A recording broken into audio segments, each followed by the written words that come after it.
What's up guys, it's Ed from TechSource and this is ICECUBE, the $600 gaming PC for the month of June. I've been doing full-size builds on the channel for a while, so I thought I would change things up and go with a smaller, more compact route.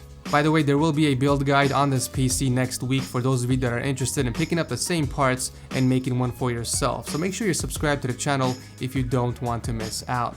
So this time around, I went with the Intel i5-4460 locked processor and the ASRock B85M ITX motherboard. Since I didn't plan on overclocking this PC, I decided not to pick up a CPU cooler.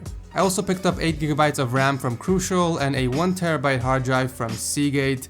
I was going to go with a GTX 960, but I went with the R9 380 instead because this card outperformed the GTX 960 in my top 5 GPU comparison. Juicing up all of these parts is none other than the EVGA 500W power supply, which is more than enough. And I went ahead and packed everything inside the super tiny and sexy Thermaltake V1 Core Mini-ITX case.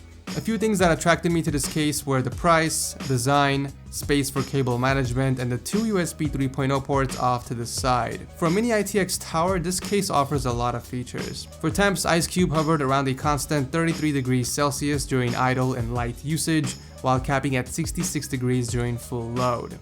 Also, it's pretty damn quiet. This is by far the most quietest PC that I have ever built.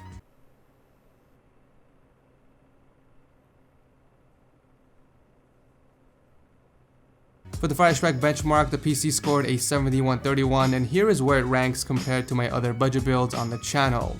As you can see, it completely beat out Xeon, the $650 build from last October. In terms of rendering, these are the times for a full export on a 60-second 4K file. Comparing the speeds to my previous budget builds, it appears that ICECUBE is noticeably better in terms of rendering times. I also noticed that even though it's $50 cheaper than Xeon, the render times are almost the same. So now that all of those benchmarks are out of the way, let's go and take a look at the 1080p gaming benchmarks. I hope you guys enjoy.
That is it for the video. As always, if you enjoy watching my monthly PC builds and never want me to stop doing them, make sure to backhand that like button to show your support.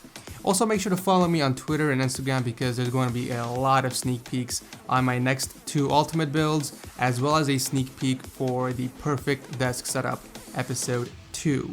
There's going to be a lot of GTX 1080 and 1070 builds on the channel, so be sure you guys are subscribed. As always, thank you guys so much for watching, and I will see you in the next video.